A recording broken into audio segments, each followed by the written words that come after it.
Hello, and welcome back to Owens Bay. I thought for the next few episodes, what I will be doing is finishing off the detailing work around the city of Farwell, the area to the south of it that needs to be filled in, and a few bits and pieces around the city itself that need to be finished off before moving on to new projects. I thought this would be a good thing to do at the end of the year here during the holiday season where everybody's busy, I'm busy. So the next few episodes are going to be a few smaller projects.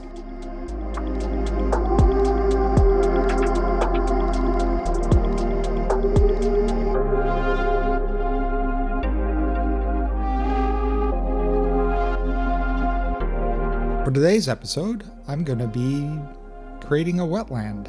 It's going to be a lot of fun. It's going to be a fairly short detailing project, but should be interesting. Excuse the gray box on the left there. That's the university. That's not loading properly. Can't delete it. I gotta figure out what's going on there.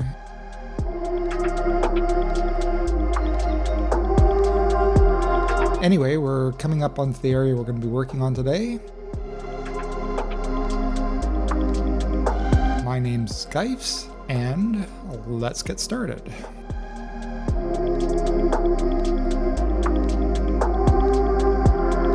Before we get into the detailing project proper, I want to just address some of the suggestions that a few viewers have brought up to me. First one is from Chris SD. He pointed out that on the ascent into the mountain pass here, I really should have 3 lanes rather than 2 here for, if you think about it, the semi-trucks coming up this rather long hill here will be traveling pretty slow.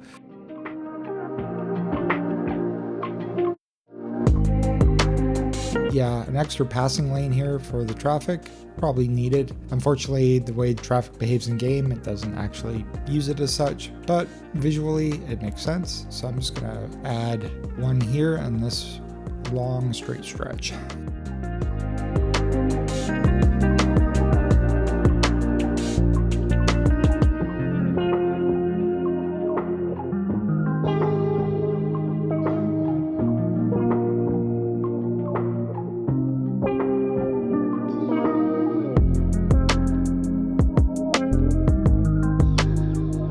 Underscore was wondering if I might need more guardrails along some stretches of the highway up here, and there are guardrails along a fair amount of it, but yeah, there are a few sections where it probably would hurt, especially in here. If a car went off the road here, it would end up quite a long ways down the hillside, making rescue rather difficult. So I'm just going to put in a few guardrails here from the up to the entrance to the campsite.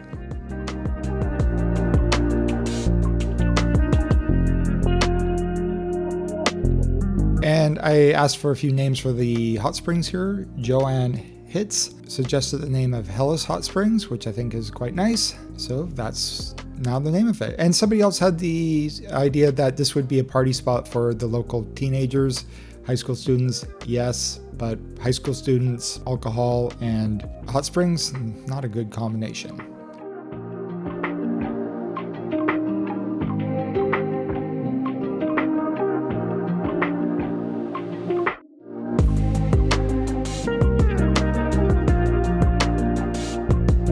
For this building project, I have to thank Mr. Cork 1, who suggested a beaver dam. And as soon as I read that, I immediately thought of wetlands, and how am I not putting in wetlands? For the Pacific Northwest, there's like a huge part of the landscape for the Pacific Northwest. I have to put in a few of them. Like, this is just probably going to be the first of several. And I'm just doing some alterations to the landscape here to make a suitable location for it.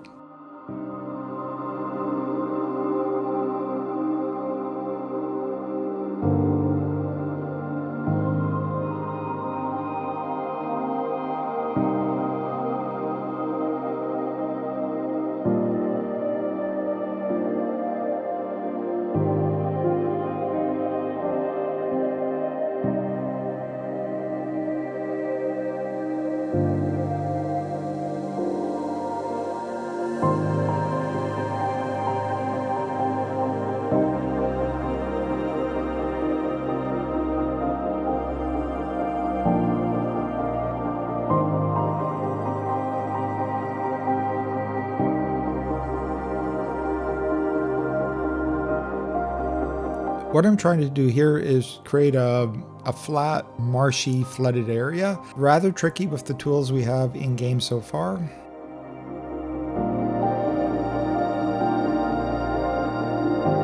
And I'm going to be relying on mostly surface textures to try to sell the idea of this.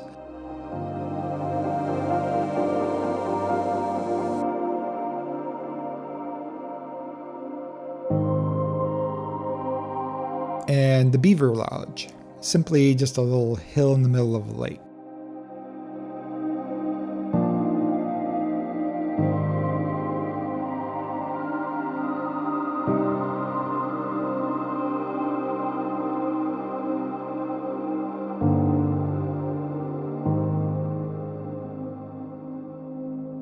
When working with water sources on such like really flat, shallow land like this, it's really important to pay attention to the contour lines. So just be very, very certain where you're going to be putting them and use the smallest water sources possible. These are 5 meters in diameter.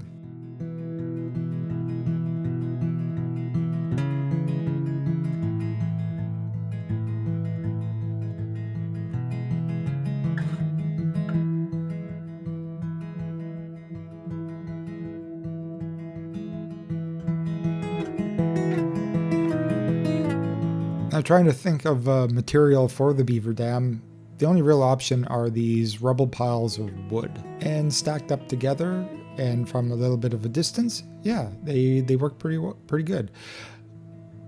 This is much larger than an actual beaver dam, and that's just because in order to be able to see it at any distance, it has to be kind of oversized.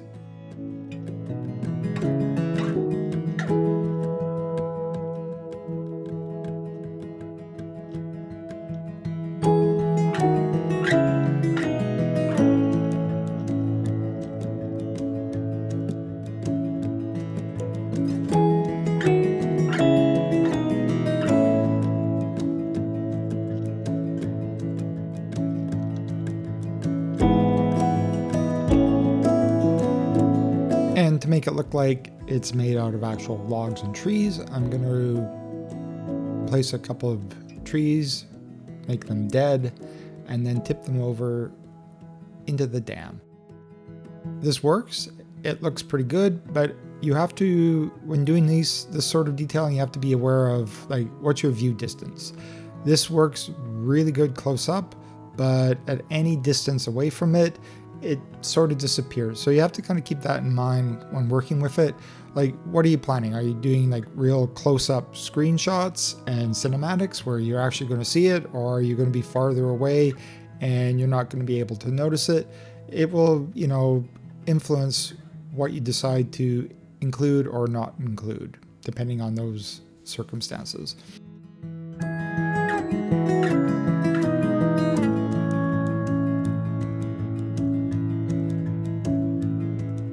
And for the Beaver Lodge, it's just simply a stack of piles of rubble wood. It's a bit flat. Close up, it's a bit, it doesn't look quite right, but from any sort of distance, it reads very well.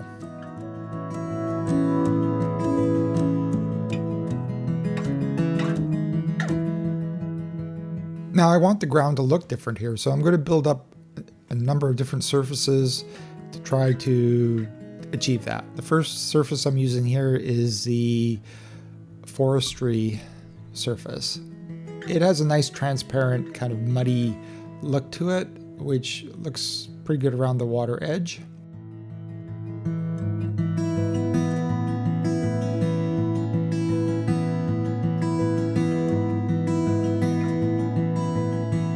And for the lake bottom, I don't want the rocky bottom. I'm using the mulch surface here to create more of a muddy appearance. This is a really shallow lake.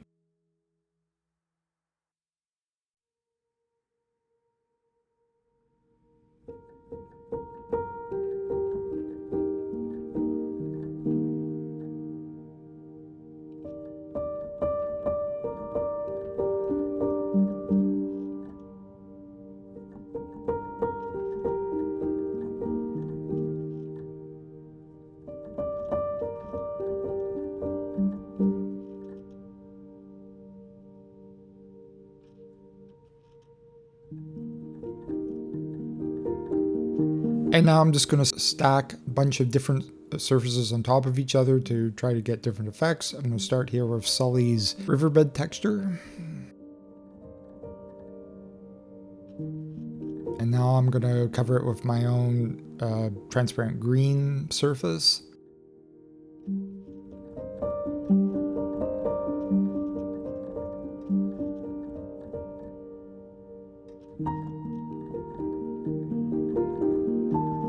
Most of this is going to be covered up with plants and trees and stuff. You're not going to see all these lines and stuff when I'm done, or you won't see as much of it.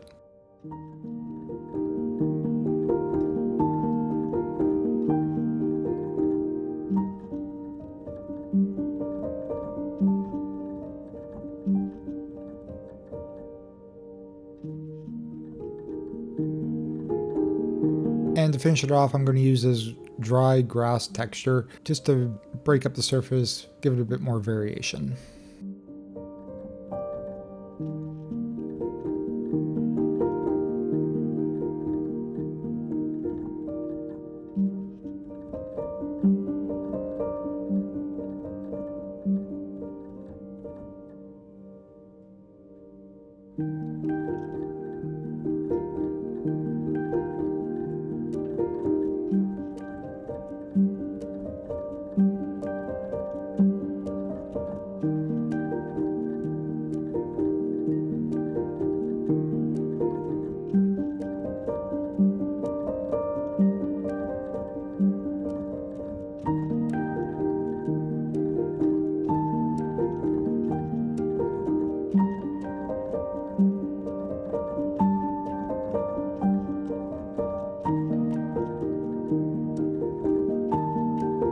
So I thought Wetland Park, we need a boardwalk. So what I'm going to use for the boardwalk is just a stack of lumber. I think you can find it under wood and find it. And I'm just going to draw them out in lines to create a path. Now I'm not worried about the color variations here. It actually makes some sense. This sort of structure is constantly breaking down and rotting, so it's constantly being replaced. So different variations in color actually make a little bit of sense here.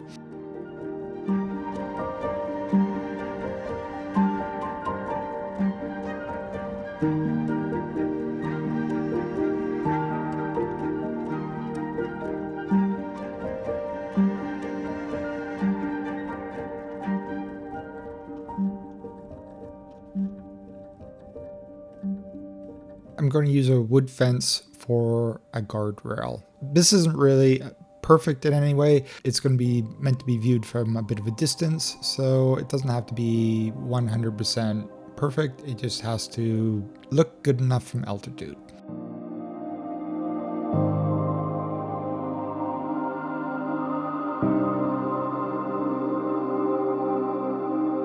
If ever is an issue, I can always come back and fix it.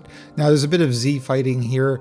This seems to go away when I reloaded the game. This seemed to all disappear, so not an issue, but right now it's a bit annoying. I'm going to create a few viewing platforms. This one's beside the Beaver Lodge, so people can see if they can spot the beavers.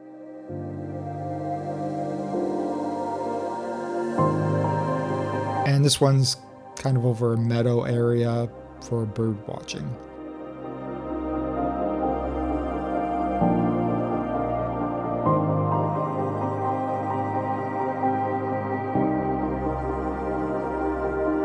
And I'm going to create another creek. And this one's probably my best one so far. This one's really simple. It's just the rocky riverbed texture.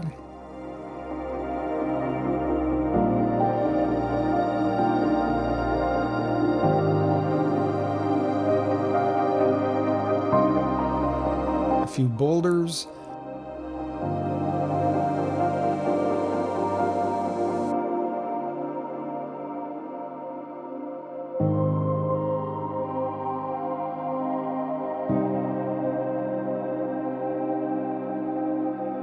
And one of Sully's wave textures to make it look like water's flowing down the hillside. This actually works really well at a bit of a distance. It's pretty easy, and it's probably my best creek so far.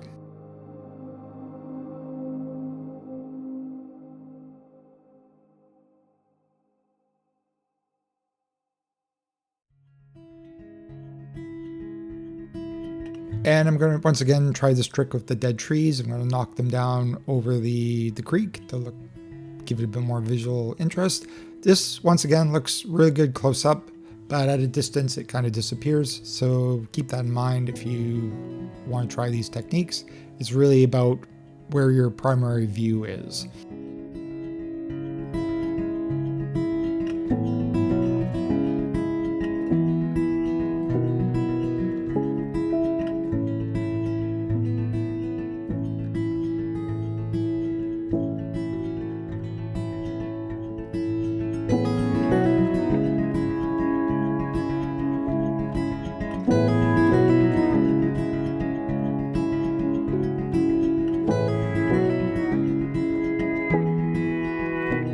Now I had this great idea to use the prop trees instead of the regular trees. The great thing about prop trees is you can recolor these individually, so I can create a canopy of a whole bunch of different colored trees and bushes and stuff. Unfortunately, the fatal flaw with this is I was going to use the picker tool what I was going to do is recolor them and then use the picker tool to pick them and then place them.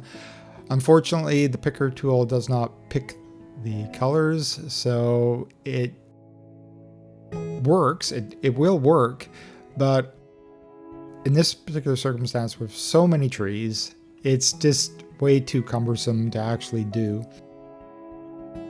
I can think of some other uses for this, which would be much more practical on a smaller scale, and I'm definitely going to try it out again. Just for this particular build, I use it a little bit for these bushes and plants I'm using to kind of fill in the water edge. Right now I'm recoloring some of the flowers to just straight up green, so they look more like just generic plants. And I'm going to recolor them, and some of them with a brown color to kind of indicate that they're in the water and they're kind of dead.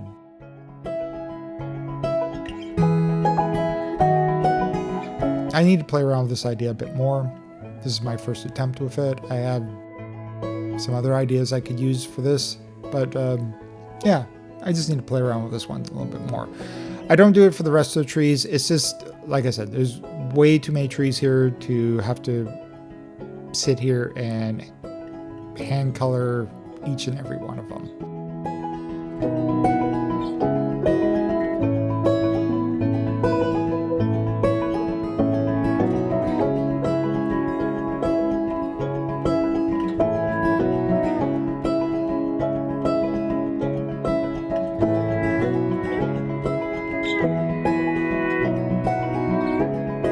Now, how I'm going to go about creating the tree canopy here is it's pretty straightforward.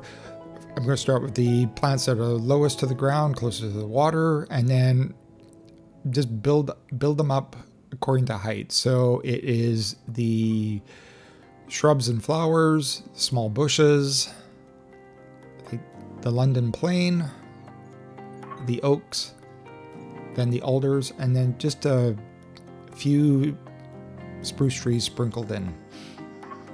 I don't want too many spruce trees here. I'm trying to create a different kind of, I guess, ecosystem. Spruce trees aren't everywhere in the Pacific Northwest. The wetlands, I don't think spruce trees particularly like growing in wetlands, so it's usually other types of plants and trees.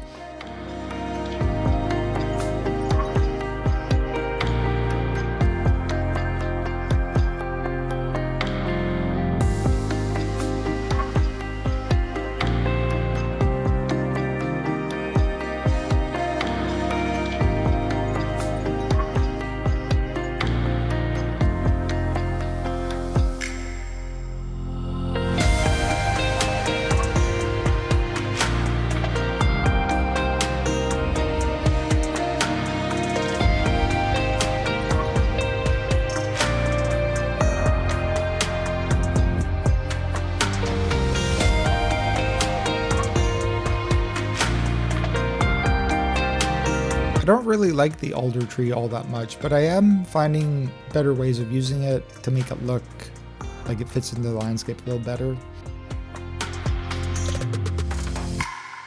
I think I just need to play around with using some of the other types of trees and seeing what I can come up with just to get some more variation.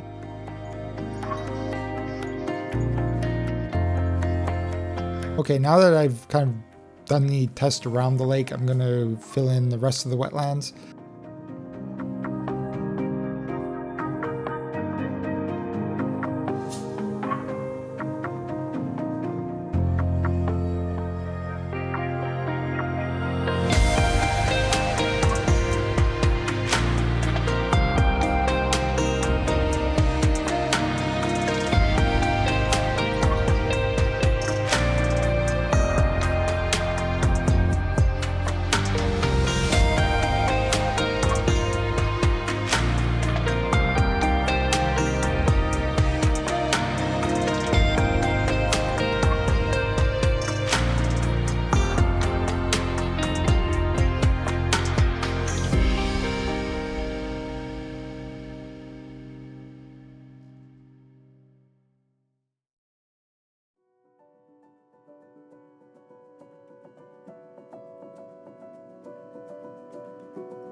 I am going to include a few more spruce trees around the Beaver Dam and Lodge, and I'm going to kill them. The Beaver Dam would have flooded out a bit more land around this little lake, and so any trees that don't like water are going to die. So that's what I'm trying to do here. I wish there was a way to have different tree sizes, that I could have like dead trees for different sizes. That would be very handy. But right now it's only the fully mature trees that you can make dead.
As we move up the hillside, we're going to switch back to spruce.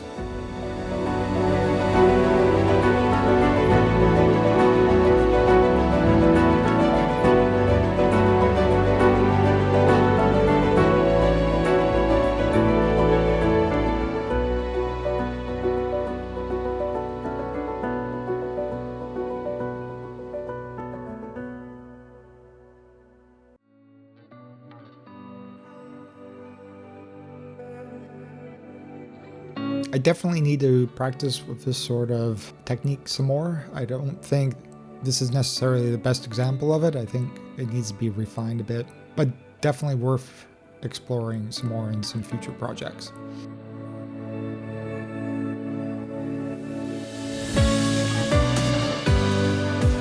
And now I'm just going to spend a bit of time detailing out the parking lot for the wetland park. It's essentially just a gravel parking lot with a fence around it, couple of outhouses, and a few trees to define the edge of it.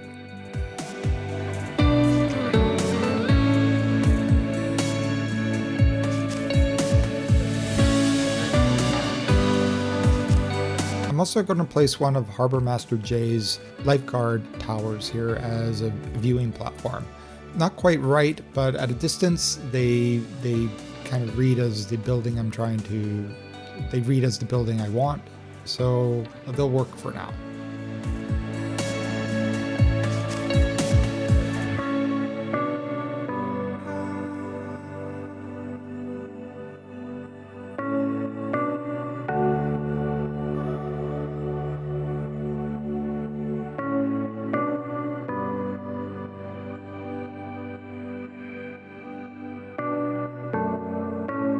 And that brings us to the end of this episode. It's a bit of a short one, just one detailing project. It's not usually how I go about doing this, but like I said, for the next couple weeks, this is going to be the kind of format for, 2-3 weeks until the holidays are finished. Anyway, if you stuck around to the end of the video, thank you so much.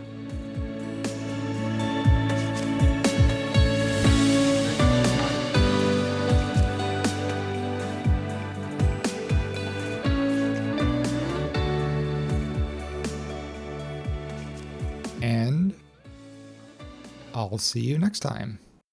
Thanks for watching. Bye.